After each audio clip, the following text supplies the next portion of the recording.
तो इससे अच्छा क्या हो सकता है। एक सवाल है जो पूछना तो नहीं चाहिए, क्योंकि आपके विपक्ष में बहुत सारे लोग खड़े होंगे, आपने पहले ही वो सवाल का जवाब दे चुका है 2014 में, लेकिन अगर आपके विपक्ष के तौर पे अगर यदि कोई आए तो मतलब उनको आप कैसे इस बार मान दें?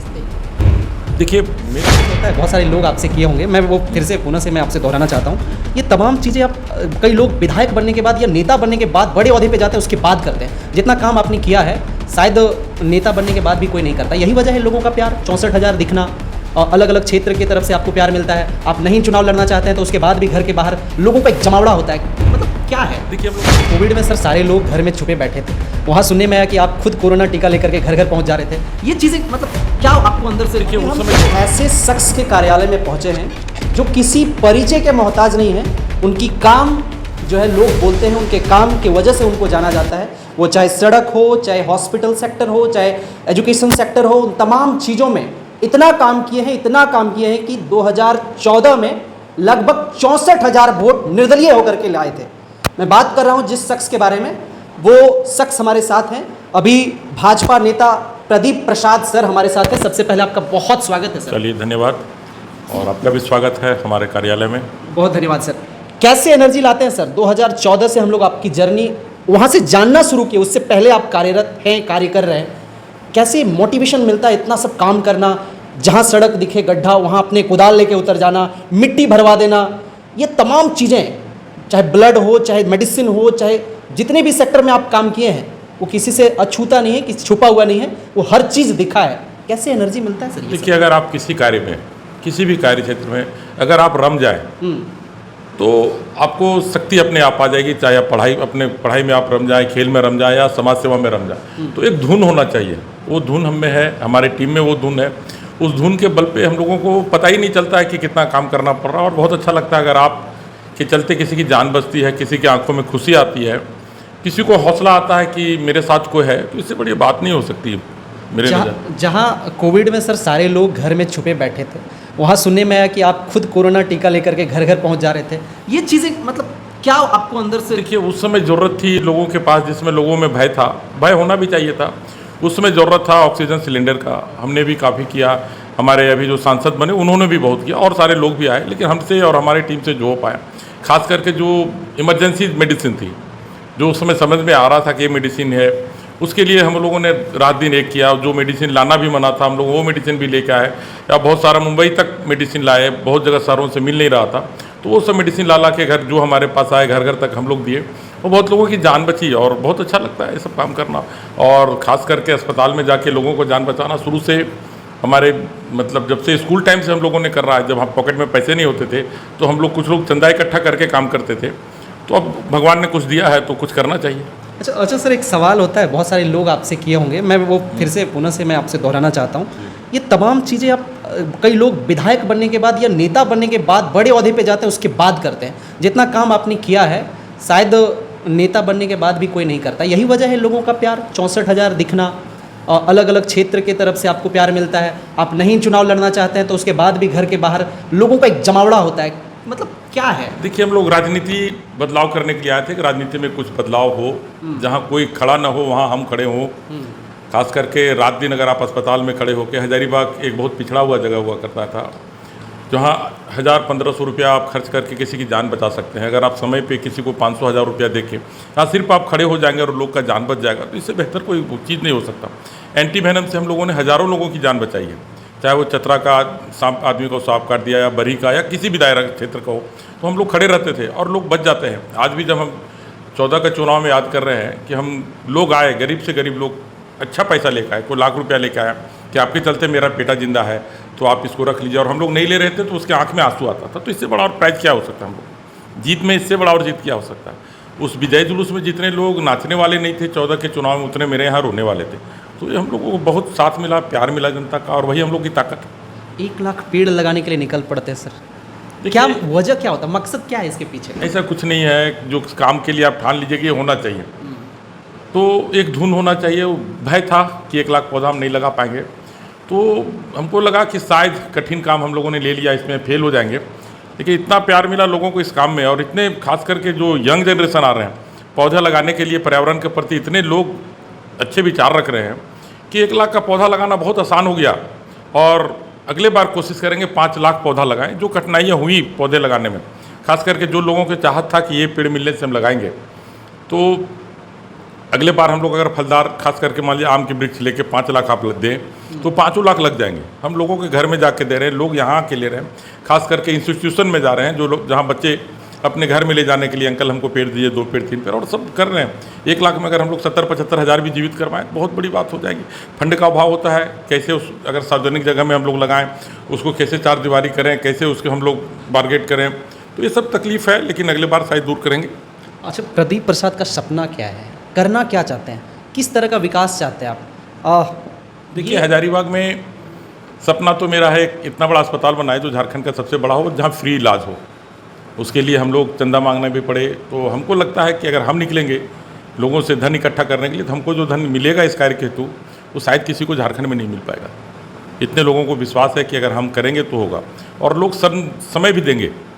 सोच रहे हैं, पता नहीं कर पाए नहीं कर पाए। खास करके अभी हायर एजुकेशन में बहुत हजारीबाग में गैप है। 1 लाख से ज़्यादा युवा हजारीबाग में रहते हैं, बगल क्षेत्र के जैसे गिरिडीह हो गया, चतरा हो गया, रामगढ़ हो गया, बोकारो, धनबाद, 1 लाख से ज़्यादा युवा यहाँ हैं। समुचित व्यवस्था नहीं है पढ़ाई की यहाँ हायर एजुकेशन में। खास करके कोचिंग इंस्टीट्यूट हजारीबाग में हज़ारों कोचिंग इंस्टीट्यूट अभी हो गए, लेकिन एक प्रॉपर कोचिंग इंस्टीट्यूट के लिए जगह दिया जाता, उसको कुछ गाइडलाइन दिया जाए। बहुत अच्छे अच्छे विद्यार्थी हैं जो कर नहीं पा रहे हैं।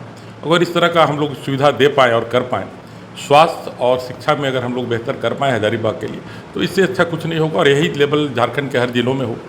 अपना ये सब जो काम करते हैं सर, इसको लेकर के आप किसी को प्रेरणा स्रोत बनाए होंगे, कैसे, मतलब कौन हो सकता है वो? कुछ नहीं, प्रेरणा स्रोत जो होते हैं जिसके लिए आप हेल्प किए और उसके आंख में जो खुशी देखे, तो उससे बड़ा कुछ नहीं।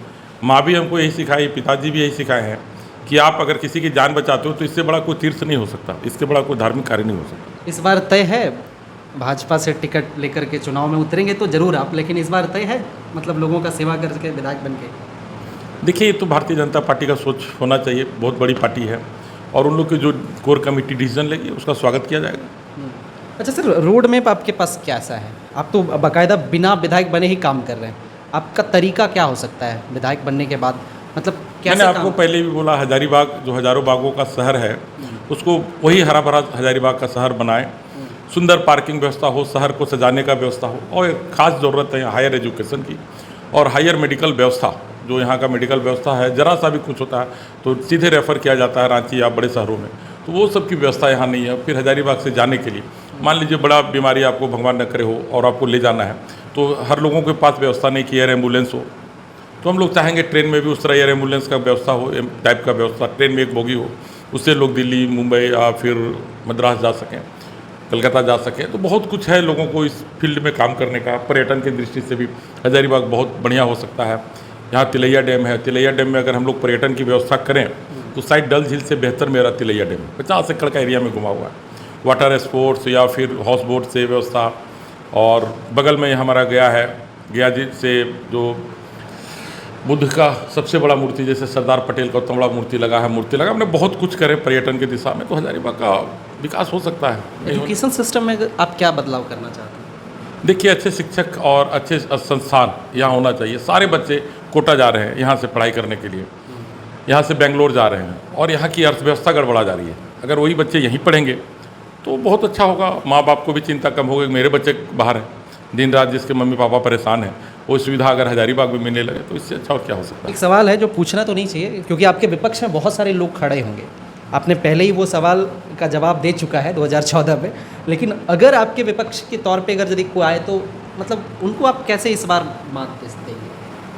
देखिए, मेरा मुकाबला किसी से नहीं है। अगर हमको लगता है कि मेरे साथ कोई किसी से मुकाबला करना है तो लगता है खुद से मेरा मुकाबला है, मैं कितना मेहनत करूं, हम खुद कितना मेहनत करें, ये ज़्यादा इम्पोर्टेंट है कि आगे विपक्ष में कौन है, ये मेरे लिए मायने नहीं रखा कभी नहीं।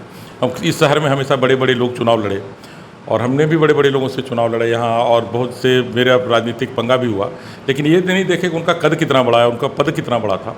मेरा कार्य करने का क्षेत्र कितना बड़ा है वो मेरा हौसला होता है, न कि उनका कद कितना बड़ा। विधायक बनने के बाद भी इतना एक्टिव रहेंगे? शायद इससे ज़्यादा हो जाए, और इससे ज़्यादा होना ही पड़ेगा। अगर आप इस काम को चुन रहे हैं तो निश्चित तौर पे इससे 4 गुना ज़्यादा मेहनत करना होगा, और ये आपकी जिम्मेवारी होगी हजारीबाग शहर का आपके प्रति, और आपको निभाना होगा। एक छोटा सा स्टोरी पूछना चाहिए, कैसे इस फील्ड में अचानक से आप घुस गए राजनीति? पता ही नहीं चला और राजनीति करना कभी नहीं चाहते थे, लेकिन सेवा करते करते और सुदेश महतो जी का से प्रभावित होकर उन लोगों ने जिस तरह से हमको आसू पार्टी में ज्वाइन कराया, फिर राजनीति में आ गए। और उसमें भी राजनीति हम लोगों ने कुछ किया नहीं, बस सेवा करते रहे और मेरे साथ साथ बहुत लोगों को, जनप्रतिनिधियों को मजबूर किया सेवा करने के लिए। ये सबसे बड़ा उपलब्धि मेरा कि चलो यार, आपको भी ब्लड देना होगा, ब्लड कैंप लगाना होगा, अस्पताल में जाना होगा, दवाइयाँ देनी होगी। और जहाँ अब इस तरह का कार्य नहीं होता था समाज सेवा के लिए, लोग अगर मजबूर हैं वहाँ आपको खड़ा होना होगा, तो इस तरह का ट्रेंड चलाए और बहुत अच्छा लगता है कि चलो कुछ तो बदलाव हुआ ही, निश्चित तौर पे हुआ है। एक वीडियो देखे थे सर आपका, पानी बहुत जमा था गड्ढा पे, आप अचानक कुदाल लेके पहुंच जाते हैं, जो है सो मिट्टी भरने लगते हैं, ऑटो गाड़ी फंस गया था। देखिए ये ना आपको ध्यान आकृष्ट कराना है शासन प्रशासन का कि अगर आप नहीं करेंगे तो लोग सड़क पे उतर रहे हैं और मजबूर भी करते हैं उस विभाग को कि आप जाएं और काम करें, नहीं करेंगे तो हम लोग सड़क पे उतरेंगे। और अभी सदर अस्पताल में भी पार्किंग लगता था, जो गरीब लोग जाते हैं सदर अस्पताल में, कौन जाते हैं सदर अस्पताल में, जिनके पास 100, 200, 500 रुपया जेब में न हो, वो लोग जाते हैं। तो हम लोगों ने उसकी आवाज़ उठाया कि आप पार्किंग नहीं ले सकते, इसको फ्री करना होगा। अभी हाल की बात है और पार्किंग हटा, लोगों में खुशी है। तो इस तरह का छोटा छोटा मुद्दा आपको समझ में आएगा। अब जब आप जिस फील्ड में रहेंगे उस फील्ड में, अगर आप पत्रकारिता का फील्ड में हैं तो आपको नया कुछ ना कुछ करने का मन करता होगा, उस तरह हम लोगों में नया कुछ ना कुछ करने का मन करते हैं। इस पर बहुत बड़ा लगाम लगाने की ज़रूरत है। एजुकेशन और स्वास्थ्य का जो हालत है, खास करके पढ़ाई में भी जाली सर्टिफिकेट मिल रहा है, पेपर लीक हो रहा है, बहुत लोग हैं। तो यही दोनों विभाग जो हाँ सबसे अच्छा होना चाहिए। स्वास्थ्य विभाग आज सबसे अस्वस्थ है, शिक्षा विभाग में आज देखिएगा सबसे ज़्यादा शिक्षा है, बिजली विभाग में सबसे ज़्यादा अंधकार है। जस्ट उल्टा हो रहा है, जहाँ जो होना चाहिए वो नहीं है। कहीं ना कहीं देश का दुर्भाग्य है और इसमें आने वाले दिनों में सुधार हो, लोग को उठे इसके लिए, इसके विरोध में लोग खड़े हो, तो निश्चित तौर पे सुधार होगा। बहुत शुक्रिया सर तमाम बातचीत करने के लिए। धन्यवाद। बाकी आप तमाम लोग क्या सोचते हैं प्रदीप प्रसाद के बारे में? अगर इनके बारे में जितना ही बोला जाए उतना ही कम है। बाकी आप तमाम लोग बुद्धिजीवी हैं, आप तमाम लोग सोचने योग्य हैं। बाकी आप अपनी प्रतिक्रिया में ज़रूर साझा करें। बहुत धन्यवाद। जोहार, जय हिंद।